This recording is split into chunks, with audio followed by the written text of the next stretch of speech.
English conversation. Software developer job interview. Job interview, software developer, the portfolio spotlight. Hi, Elena. Welcome to the technical round of our interview process. How are you doing today? Hi, Michael. I'm doing great, thank you. I'm really excited to be here and discuss how I can contribute to the team. Awesome. Let's dive right in. I was looking at your portfolio, and your work on the scalability project at your previous company caught my eye. Could you tell me more about it? Of course. We had to redesign our core e-commerce platform because we were facing massive performance issues during flash sales. The classic high-traffic spike problem. What was the exact bottleneck you discovered? Well, the primary issue was database locking. Our relational database couldn't handle the sudden rush of concurrent write operations. I see. When everyone tried to buy at the same time, the database got overwhelmed. How did you approach this? First, we decided to decouple the checkout process. We didn't want the user to wait synchronously for the database write to finish. Smart move. So you introduced an asynchronous pattern. What technology did you choose for that? We implemented RabbitMQ as our message broker. It allowed us to queue the checkout requests and process them at a steady rate.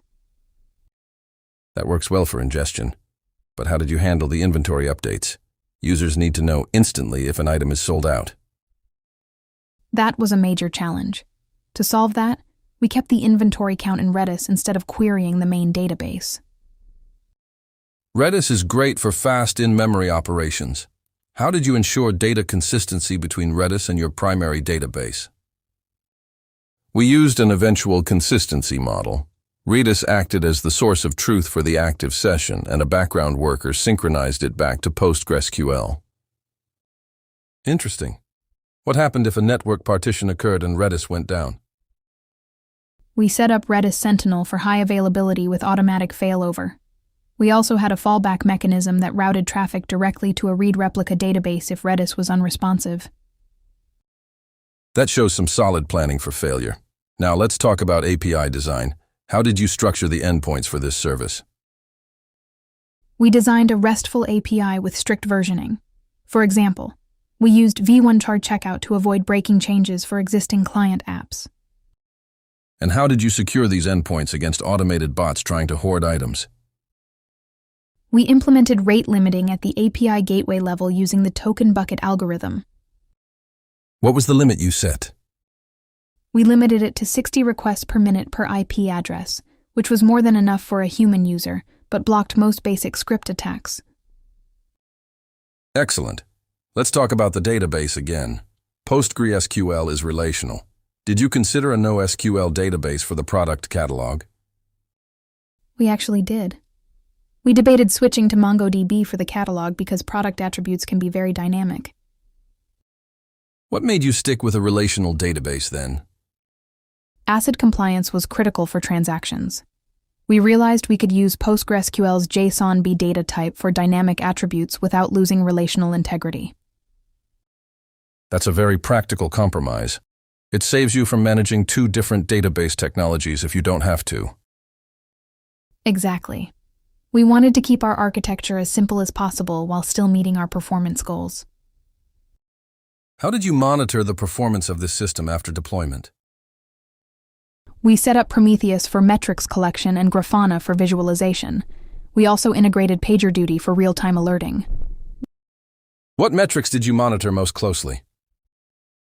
API latency, CPU utilization of the database, queue depth in RabbitMQ, and of course, the 5x error rate. What was your target for API latency? Our goal was a P99 latency of under 200 milliseconds, and we managed to maintain that even during peak traffic. That is impressive. How big was the team you worked with on this migration? It was a cross-functional team of 5, 3 back-end developers, 1 DevOps engineer, and 1 QA automation engineer. And what was your specific role in that team? I was the lead developer for the checkout microservice. I designed the database schema, wrote the queue consumers, and handled the integration tests. How did you ensure the system was thoroughly tested before going live? We did extensive load testing using Locust. We simulated up to 10 times our expected peak traffic to see where the system would break. And where did it break during the test? Initially, the connection pool to PostgreSQL exhausted quickly. We had to optimize our database connection settings and implement PG Bouncer. PG Bouncer is a lifesaver for connection pooling in Postgres. Good catch. Yes, it reduced our database overhead significantly. If you had to build this system all over again today, what is one thing you would do differently? I would probably look into using gRPC instead of REST for internal communication between our microservices to reduce payload size and latency.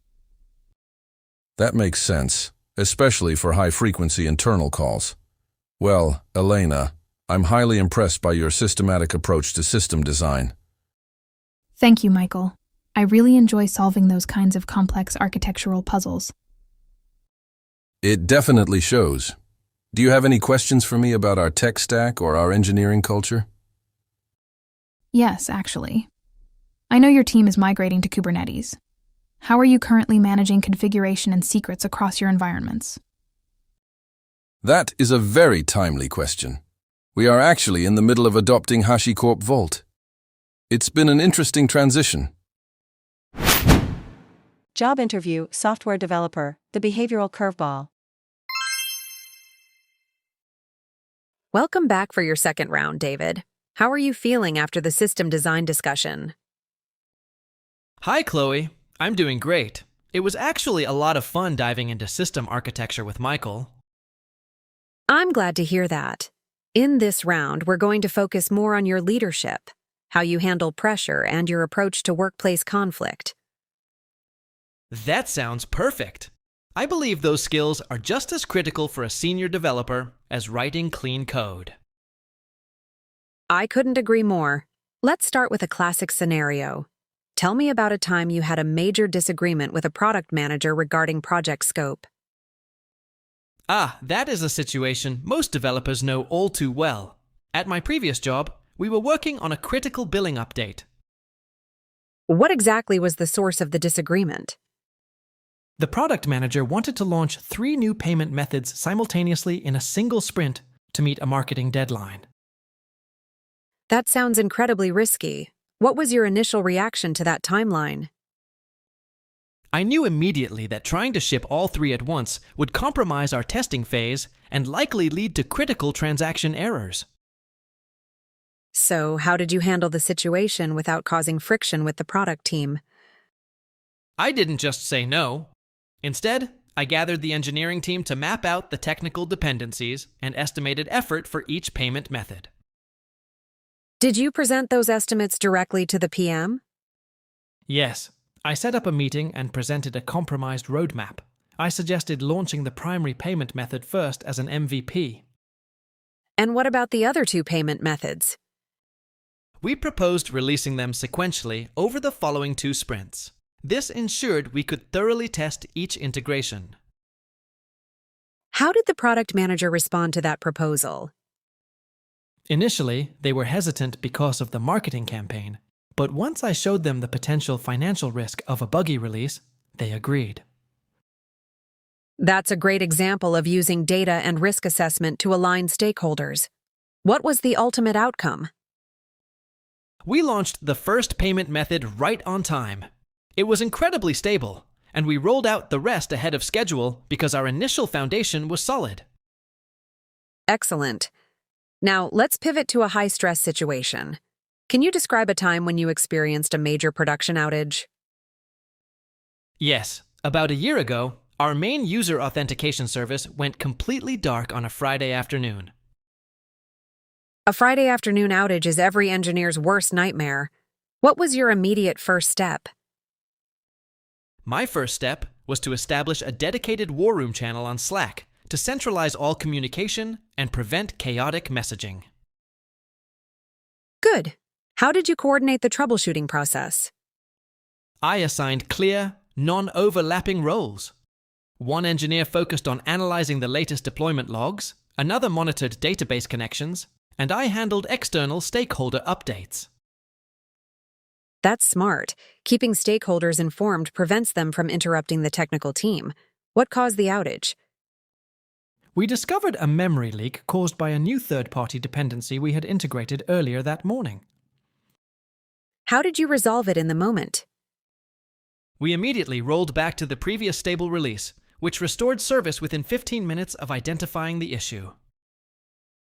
And what steps did you take to make sure this wouldn't happen again? The following Monday, I led a blameless postmortem.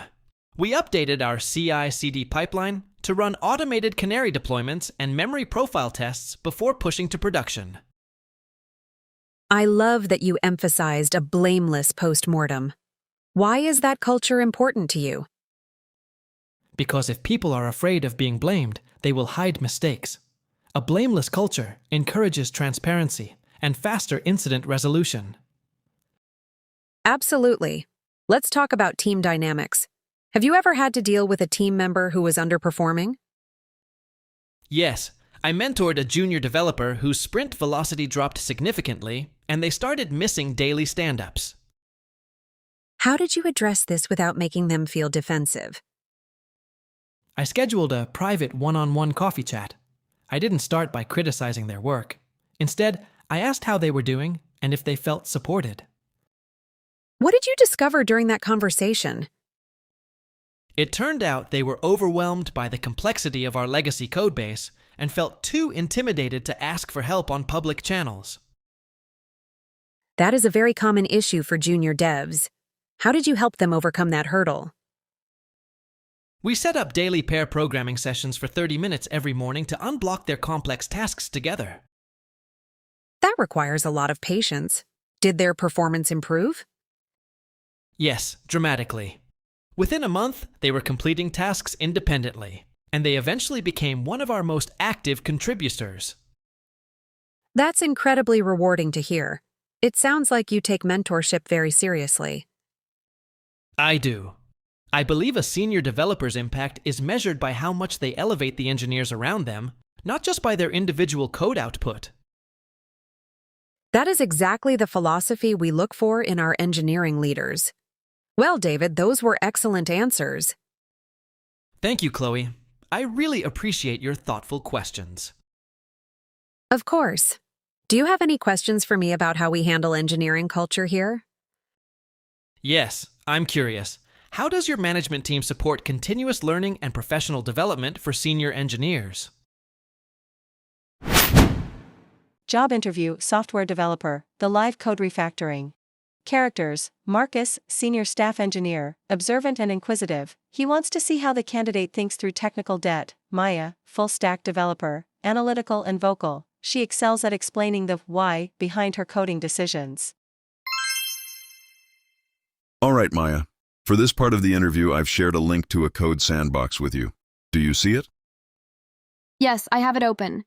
It looks like a legacy function for processing user orders. Exactly. This is a real snippet from an old service. It works, but it's a mess. How would you start analyzing this?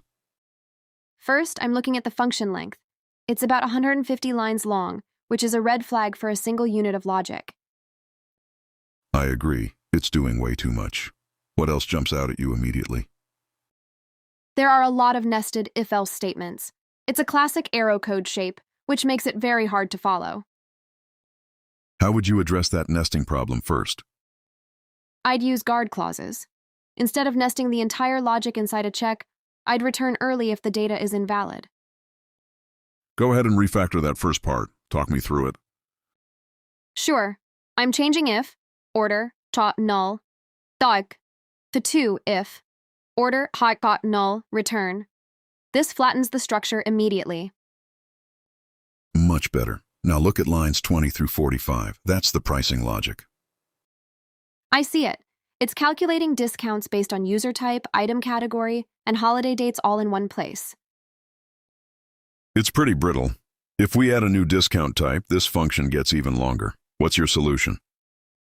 I would extract this into a separate discount service or use a strategy pattern. Why the strategy pattern in this specific case? Because it allows us to define different discount algorithms and swap them out without changing the core order logic. That makes sense. Now, look at how the database is being queried inside that for loop. Oh, I see it now. Line 55 is making a database call for every single item in the order array. What's the technical term for that issue? That's the N+1 query problem. It's a major performance killer as the order size grows. How would you optimize that to be more efficient? I'd pull the database call out of the loop and use a where-in clause to fetch all necessary item data in one go. Good call. Now let's talk about variable naming. What do you think of data1, list2, and temp? They are terrible. They don't convey any intent. I'm renaming data1 to validated order right now. Naming is often the hardest part of software engineering, isn't it? It really is. But clear names act as documentation for the next developer who reads this. Speaking of documentation, there are no comments here. Would you add any? Only if the logic is inherently complex. I prefer code that is self-documenting through clear structure and naming. I like that philosophy. Now I see a hard-coded API key on line 102. What's your take on that? That's a huge security risk. We should never commit secrets to version control. Where should it go instead? It should be pulled from an environment variable or a secure secret management system like Vault. Correct. Now what about error handling? Currently, it just prints the stack trace. That's not great for production. We need a global error handler and structured logging. What kind of information should we include in those logs? We need a correlation ID, the timestamp, the user ID, and a clear error message without exposing sensitive data. Excellent. Maya, you've mentioned dry principles before. Does this code violate dry?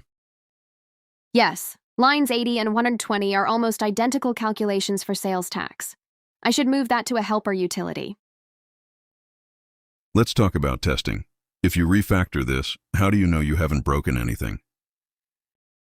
I wouldn't touch a line of code until I wrote unit tests for the current behavior, even if that behavior is messy. So you create a safety net first. What testing framework do you usually use? I'm very comfortable with Jest for JavaScript or Junit if we're working in Java. How do you handle testing that external API call on line 110? I would use a mock to simulate the API response so the tests remain fast and deterministic. Great. One last thing. This function is currently synchronous. Should it be asynchronous? Definitely. Since it involves I/O operations like database calls and API requests, it should be an async function. Why is that important in a Node.js environment, for example? To prevent blocking the event loop, we want the server to handle other requests while waiting for the I/O to finish. You clearly have a deep understanding of both clean code and system performance, Maya. Thank you, Marcus. I believe refactoring is an essential part of keeping a codebase healthy over time. I couldn't agree more. Let's move on to the next section of the interview. Job interview, software developer, the culture fit and tech stack alignment.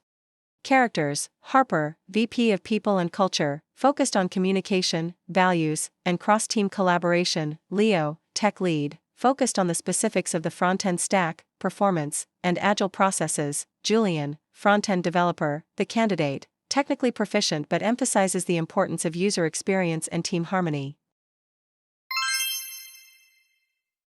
Hi, Julian. Thanks for joining us today for this panel session. How has your interview experience been so far? It's been great, Harper. I've really enjoyed the deep dives into the backend and behavioral rounds. Glad to hear it. We like to keep things rigorous here. Ready to talk front-end and teamwork? Absolutely, Leo. I'm ready. Let's start with culture. Julian, how do you define a healthy engineering culture? To me, it's built on psychological safety, where engineers feel comfortable admitting they don't know something or making mistakes. I like that. And how do you personally contribute to that kind of environment? I make it a point to be very active in code reviews, but I focus on being constructive rather than just pointing out bugs. Speaking of code reviews, let's talk tech. We use React and TypeScript extensively here.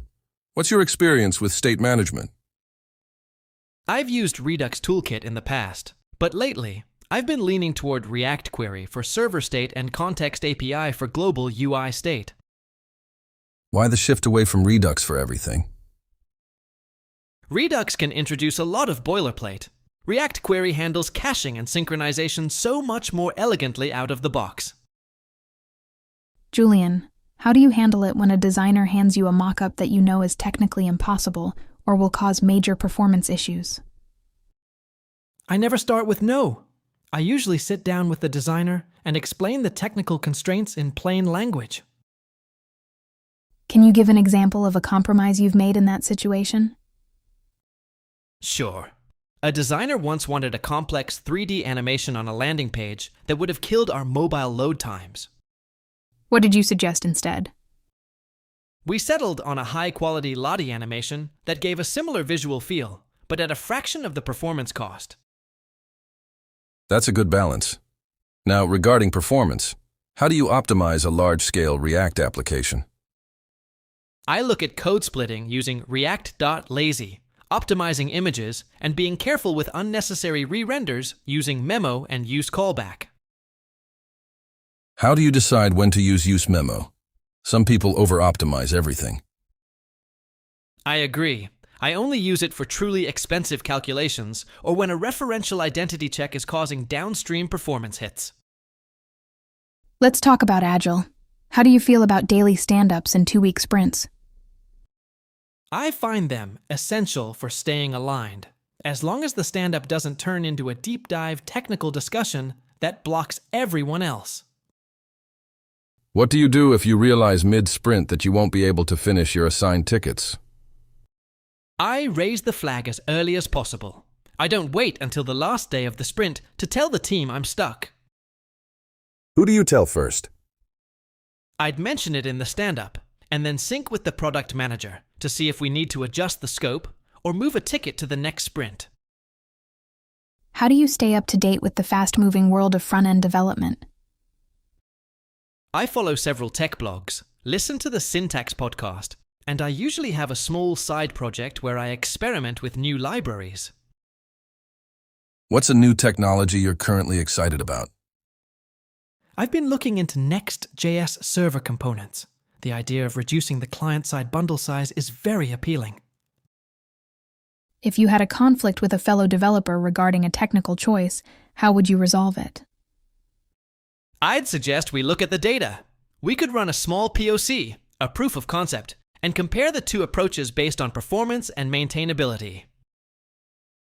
And if the data is inconclusive? Then I'd defer to the team's established standards or the tech lead's final decision. Disagree and commit.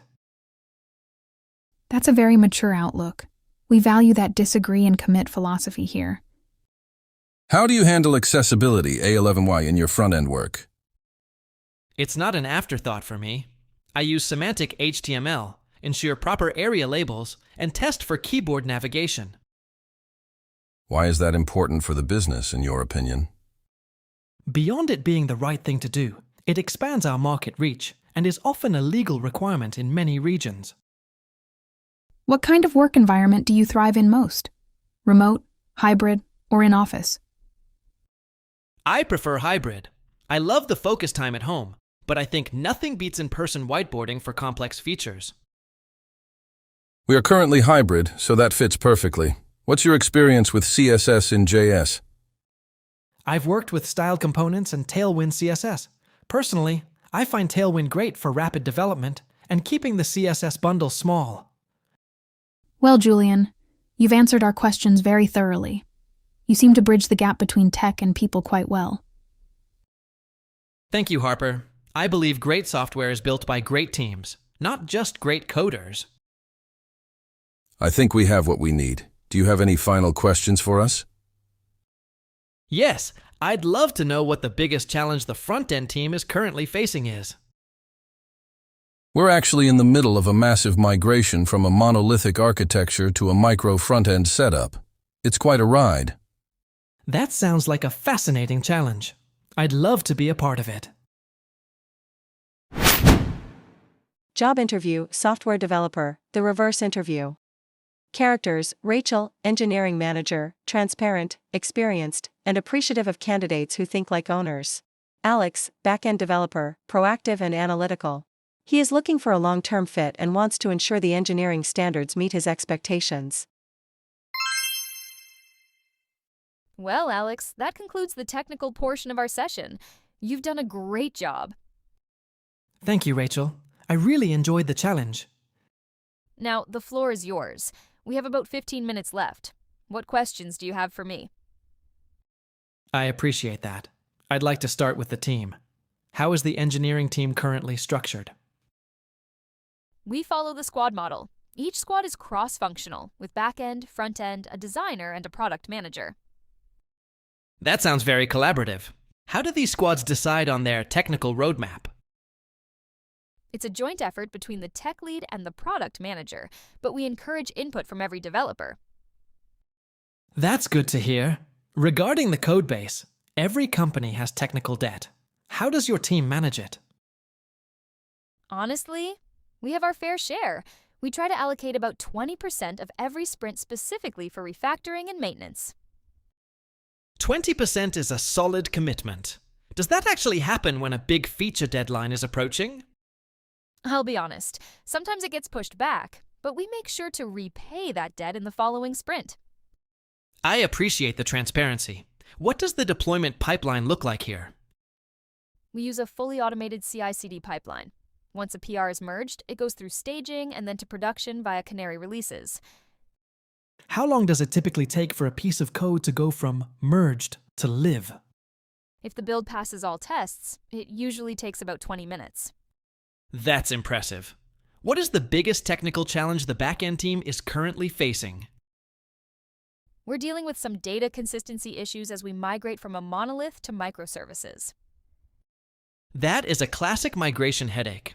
Are you using any specific patterns like Saga or event sourcing to handle that?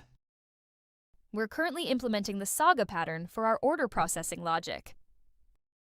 Interesting. Now, moving to team culture. How does the team handle postmortems when something goes wrong? We hold blameless postmortems. The goal is to fix the process, not to point fingers at the person who pushed the code. That aligns with my values. How do you support professional development for your engineers? We provide an annual learning budget for courses and conferences, and we have internal lightning talks every Friday. I love the idea of lightning talks. What was the topic of the last one? One of our seniors actually gave a great talk on the internals of the V8 engine. That sounds fascinating. On the management side, how do you provide feedback to your developers? We have bi-weekly one-on-ones. It's not just a status update, it's a dedicated time for career growth and feedback. How would you describe your management style? I try to be a servant leader. My job is to clear the roadblocks so the engineers can do their best work. That's a great philosophy. What does success look like for this role in the first 90 days? In the first 30 days, it's about onboarding. By day 90, I'd expect you to be owning a small feature from end to end. That sounds like a reasonable ramp-up period. How does the team handle work-life balance, especially regarding on-call rotations? We have a rotation, but we're very protective of our engineers' time. If you're paged at night, you're expected to start late the next day. That's very fair. What is your favorite thing about working here? The people. Everyone is incredibly smart, but more importantly, everyone is kind and willing to help. And on the flip side, what is one thing you wish you could change about the current engineering setup? I wish our documentation was more up to date. We move fast, and sometimes the docs lag behind. I've seen that happen in many fast-growing companies. I'm actually a fan of keeping documentation close to the code. Like using Swagger or inline documentation, we definitely welcome that expertise. Exactly. One last question. How does the company stay competitive with its tech stack? We do a tech radar session every quarter to evaluate which technologies to adopt, trial, or retire. That's a very structured way to innovate. I'm impressed. I'm glad. You've asked some very insightful questions, Alex. I believe an interview is a two-way street. I want to make sure I can bring the most value to the team. I couldn't agree more. Is there anything else you'd like to know? Actually, yes. What are the next steps in the hiring process? The recruitment team will reach out by Wednesday to schedule a final chat with our CTO. Great. I look forward to it. Thank you for your time today, Rachel. Thank you, Alex. It was a pleasure meeting you. The pleasure was mine. Have a great afternoon. You too. Take care. See you in the next English conversation session by Wisdom Studio 8.